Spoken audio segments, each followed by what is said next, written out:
Yo, what is good, YouTube? Welcome back to another JC2K video. In today's video, we're going to rank the top 10 best wild gem shooting guards in NBA 2K26 MyTEAM right now. Before we hop into the video, if you haven't already, make sure you hit that subscribe button. Help me push towards the 50,000 subscriber mark on the channel. I upload every single day, multiple videos a day. Would really appreciate it if y'all do subscribe.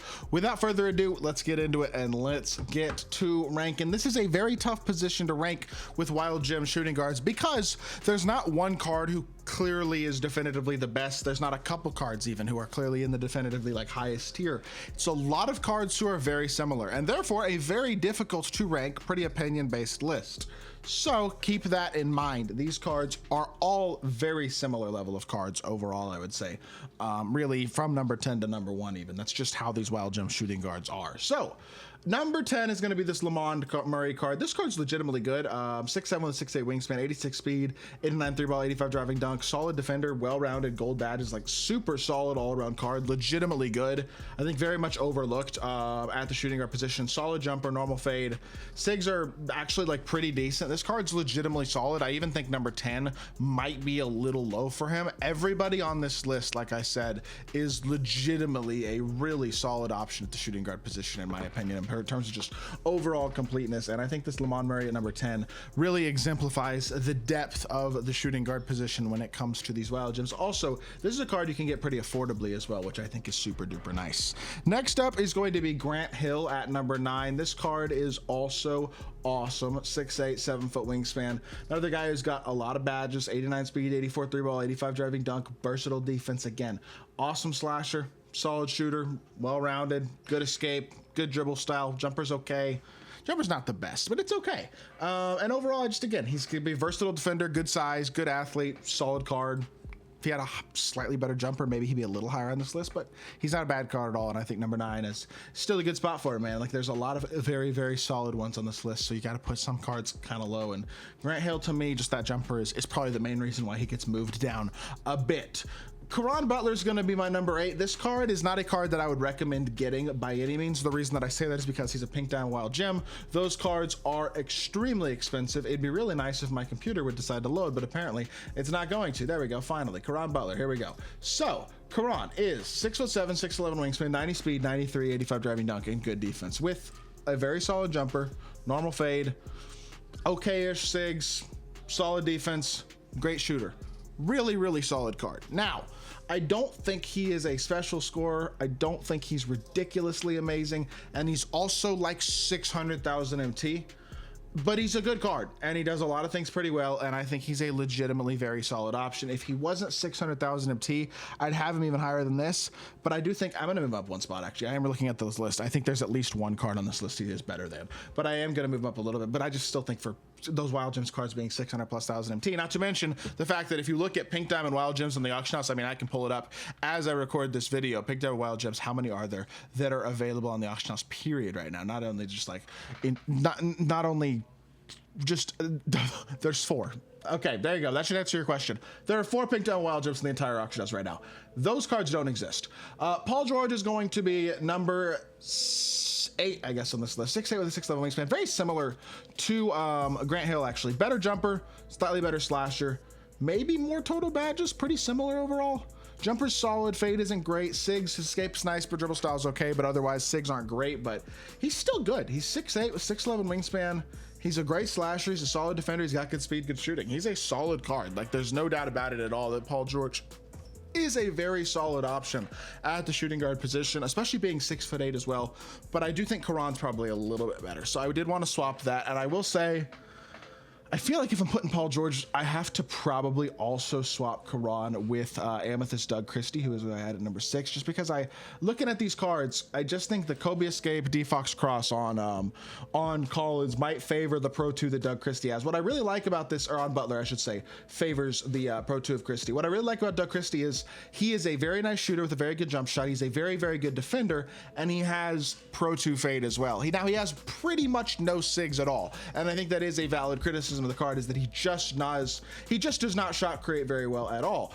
But he's got a great fade, a great jumper, solid slashing, and great defense. And to me, especially for a value option at the shooting guard position, which Doug Christie actually absolutely is, I think he's a really good card. And I think he's a guy who a lot of people, if you need a shooting guard and you don't have a ton of MT, this is the type of card that you can get for an affordable price tag, who's a very solid card. So I did want to move him down a little bit, but I think that's the right spot for him.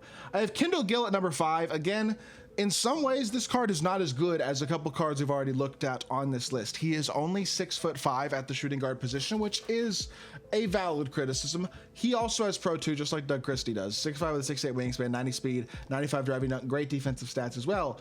Again, a bit undersized, and movement-wise, I mean, doesn't really do much, but very nice jumper, Pro 2 fade, very nice slasher, and very good defender as well. The stats and the badges and the fade are there, and the jump shot. The SIGs are just not. So he's an interesting card as well, where he's similar to Doug Christie. Stats and badges are indicative of an awesome card. SIGs aren't quite there, but the jumper and the fade make up for it for right now, and still put them both in position where I think they are both really, really good cards at their position. And I do think Kendall goes a little better, especially with that additional slashing ability that he does have.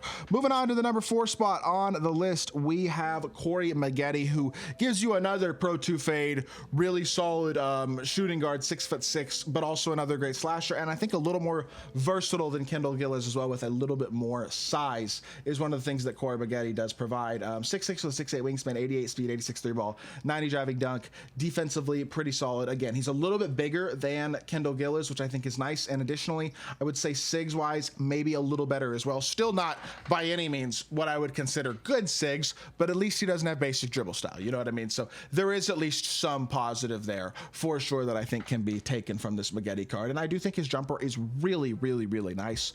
Having a good fade with a good upper is a W. And again, I think the slashing is obviously legit as well. Offset shot specialist. Like, this is a very, very solid card, and I do not want to understate how good he is at the shooting guard position. Moving on to the number 3 spot, sorry, on this list, I'm going to go with Billy Knight. Really will say this card does have one flaw, and it's more so that interior defensive ability. I think he's only got like a 69 interior defense or something along those lines, 67 actually. Defensively, he is not a spectacular card, although he does have a lot of good gold badges. You got a couple more. He's going to be solid, but 89 3 ball, 85 driving dunk, little bit of movement really, but what I really like is, yeah, the movement's decent. The behind the back is really nice. That Pippen in the full court is super duper solid. But pro fade with Rudy Gay jumper. He has a great fade, great upper, and great jump shot. Really, really good there with that pro, which isn't Pro 2, but it's very similar in terms of being another very solid, easy to green fade to both directions. This is a really, really solid card who I, again, think a lot of people potentially look past a bit because he's not the most spectacular interior defender, but having the level of movement and jumper he has gives him the ability to be one of the most valuable scorers in the game at the shooting guard position. And to me, I think he's really good. Number 2 will be a surprising pick. I don't think this card is widely available at all, nor is he being used at all, because again, he's 600k. But in terms of pure elite shooting guards, I actually think this card might be number 2 right now. The reason I say that, with badges, he's a legitimately good defender. He is great offensively. He's a good slasher, an incredible shooter, and he's got good speed. His SIGs are also legitimately solid. KD or Steph Escape are one of the best in the game. Pro behind the back, actually pretty good. Jumper is awesome. Y'all gonna have to trust me on that one. But Malcolm Brogdon base, Andre Drummond base Brogdon upper, sorry, is really good. This card is awesome. He has a legitimate shot creator who actually moves well, has a great shot, good fade, good, like everything. He is a legitimately very solid card who I think is pretty easily overlooked at times at the shooting guard position, but obviously he's a card that doesn't really exist either, so nobody's gonna probably have him, even if I do rank him high on this list. I almost feel like I should take out the pink diamonds entirely to a certain extent. Number 1, I have this Billy Owen, 6'9" with 7'1" wingspan. Is that a little delusional? I don't know. 6'9", switchable defender like this with 87 interior and perimeter.